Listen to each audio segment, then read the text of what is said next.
അസ്സലാമു അലൈക്കും വറഹ്മത്തുള്ളാഹി വബറകാതുഹു. ഷെയ്ഖ് റിഫാഇ റളിയല്ലാഹു അൻഹു അവരുടെ ആണ്ട് ദിനമാണല്ലോ ഇന്ന്. ഇസ്ലാമിക ചരിത്രത്തിൽ സാന്ത്വന മേഖലയിൽ ജീവകാരുണ്യ രംഗത്ത് ഏറെ ശ്രദ്ധേയമായ ഇടപെടലുകൾ നടത്തിയ മഹാവ്യക്തിത്വം എന്ന നിലക്കാണ് ഷെയ്ഖ് റിഫാഇ റളിയല്ലാഹു അൻഹു തങ്ങൾ എന്നും ഓർക്കപ്പെടുന്നത്. അദ്ദേഹത്തിൻ്റെ ജീവിതത്തിലുടനീളം ജീവകാരുണ്യ പ്രവർത്തനങ്ങളെ എന്നും നെഞ്ചോട് ചേർത്തതു കാണാം. ഔലിയാക്കളിൽ ഉന്നത സ്ഥാനം നേടിയവരായിരുന്നു അവിടുന്ന്. 4 ഖുതുബുകളിൽ ഒന്നാണ് ബഹുമാനപ്പെട്ടവർ. ഇൽമു കൊണ്ട്, തഖ്വ കൊണ്ട്, ഇഖ്ലാസ് കൊണ്ട്, വറഅ് കൊണ്ട്, സുഹദ് കൊണ്ട്, ജീവകാരുണ്യ പ്രവർത്തനങ്ങൾ കൊണ്ട്, ഒട്ടനേകം നല്ല വിശേഷങ്ങൾ കൊണ്ട്, ഗുണങ്ങൾ കൊണ്ട് ഉന്നത സ്ഥാനത്തെത്തിയവർ. അവിടുത്തെ ജീവകാരുണ്യ രംഗത്തുള്ള ചില ഇടപെടലുകൾ മാത്രം സൂചിപ്പിക്കട്ടെ. അവിടുന്ന് രോഗികളെ സന്ദർശിക്കുമായിരുന്നു. അവരെ ആശ്വസിപ്പിക്കുകയും വേണ്ട ഖിദ്മത്തുകളും ചെയ്തു കൊടുക്കുമായിരുന്നു. അവരിൽ പറ്റെ കിടപ്പിലായ രോഗികളാണെങ്കിൽ അവരെ ശുശ്രൂഷിക്കുന്നതിൻ്റെ ഭാഗമായി അവരെ കുളിപ്പിക്കുകയും മലമൂത്ര വിസർജനം നടത്തിയതാണെങ്കിൽ ശുദ്ധീകരിക്കുകയും വസ്ത്രങ്ങൾ മാറ്റിക്കൊടുക്കുകയും ചെയ്യുമായിരുന്നു. കുഷ്ഠരോഗികളാണെങ്കിൽ അവരെ സാന്ത്വനിപ്പിച്ച് അവരോടൊപ്പം ഇരുന്ന് ഭക്ഷണം കഴിച്ച് അവർക്കും നേരത്തെ പറഞ്ഞതുപോലെ വസ്ത്രങ്ങളൊക്കെ അലക്കി ശുദ്ധിയാക്കി വേണ്ട ശുശ്രൂഷകൾ ചെയ്തു കൊടുക്കുമായിരുന്നു. കുഷ്ഠരോഗമെന്ന് പറഞ്ഞാൽ ആളുകൾ അകറ്റി നിർത്തുന്ന, ശരീരത്തിൻ്റെ പല ഭാഗത്തും വ്രണങ്ങൾ വന്ന് ആളുകൾ വെറുക്കുന്ന അവസ്ഥയുള്ള രോഗമാണല്ലോ. ആ അവസ്ഥയിലാണ് ബഹുമാനപ്പെട്ടവർ അവരോടൊപ്പം ഇരുന്ന് ഭക്ഷണം കഴിച്ച് അവരിൽ ഒരാളായി അവർക്ക് വേണ്ട ഹിദമകളൊക്കെ ചെയ്തു കൊടുക്കുന്നത്. മനുഷ്യർക്ക് മാത്രമല്ല, മനുഷ്യേതര ജീവികൾക്കും അവിടുന്ന് ഏറെ കാരുണ്യം ചുരിഞ്ഞു കൊടുത്തു.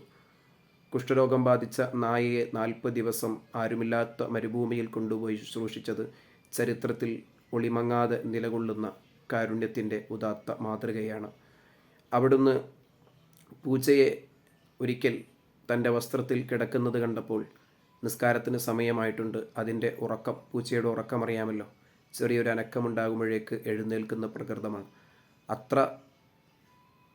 അത്രമാത്രം സൂക്ഷ്മതയുള്ള, ഉറക്കത്തിൽ സൂക്ഷ്മതയുള്ളൊരു ജീവിയായിട്ട് പോലും അതിൻ്റെ ഉറക്കത്തിന് യാതൊരു പോറലുമേൽക്കാതെ ഉണർത്താതെ അതിനെ തൻ്റെ കയ്യിൻ്റെ ആ ഭാഗം വെട്ടിയെടുത്തിട്ട് അവിടെ കൊണ്ടുപോയി നിസ്കാരം കഴിഞ്ഞ് പൂച്ച എഴുന്നേറ്റ് പോയിട്ടുണ്ട്. പോകുന്ന വഴിയിൽ ആളുകൾ ചോദിക്കുന്നുണ്ട്, കയ്യിൻ്റെ വസ്ത്രത്തിൻ്റെ കൈക്ക് എന്തു പറ്റിയെന്ന്. ബഹുമാനപ്പെട്ടവർ നിസ്കാരം കഴിഞ്ഞ് പിന്നീട് അത് തുന്നിച്ചേർക്കുകയാണ്. ഇങ്ങനെ നല്ല തണുപ്പുള്ള ഒരു രാത്രിയിൽ അർദ്ധരാത്രിക്ക് ശേഷം നിശബ്ദനായി അനങ്ങാതെ നിൽക്കുന്ന ഉസ്താദിനെ കണ്ട് എന്തു പറ്റിയെന്ന് പിറകിൽ നിന്ന് ശിഷ്യൻ ചോദിക്കുമ്പോൾ, നീ ഒരു കൊതുകിൻ്റെ ഭക്ഷണം മുടക്കിയെന്ന് ബഹുമാനപ്പെട്ടവർ മറുപടി പറയുന്നത് കാണാം. എന്താണ് സംഭവം? അതുവരെ ഒരു കൊതുക് അദ്ദേഹത്തിൻ്റെ കയ്യിൽ കടിച്ചിരുന്നു. ആ കൊതുകിന് രക്തം കിട്ടട്ടെ, മതിയാകുവോളം കുടിക്കട്ടെ, എന്നിട്ട് തൻ്റെ പണി തുടരാം എന്നു കരുതി അതിനുവേണ്ടി ഭക്ഷണം ഒരുക്കി കൊടുത്തു ബഹുമാനപ്പെട്ടവർ. ഇങ്ങനെ എണ്ണിയാലൊടുങ്ങാത്ത അനവരതം ജീവകാരുണ്യ പ്രവർത്തനങ്ങൾ, സാന്ത്വന പ്രവർത്തനങ്ങൾ നടത്തിയവർ. അവിടുന്ന് അന്ധരെ കൈപിടിച്ചു, വിധവകളെ സഹായിച്ചു. താനും തൻ്റെ സന്തത സഹചാരികളായ ശിഷ്യന്മാരും എവിടെയെങ്കിലും പോയി തിരിച്ചു വരുമ്പോൾ ഒരുപാട് വിറകുകൾ ചുമന്ന് അങ്ങാടിയിൽ കൊണ്ടുവന്ന് വിറ്റ് അതിൽ നിന്ന് കിട്ടുന്ന ക്യാഷ് പാവങ്ങൾക്കും അബലർക്കും യത്തീമുകൾക്കും അനാഥകൾക്കും വിധവകൾക്കും അശരണർക്കുമെല്ലാം വിതരണം ചെയ്തിരുന്നു. ഇങ്ങനെ ജീവകാരുണ്യ രംഗത്ത് ഏറെ സ്തുത്യർഹമായ സേവന പ്രവർത്തനങ്ങൾ കാഴ്ചവെച്ചവരാണ് അവിടുന്ന്.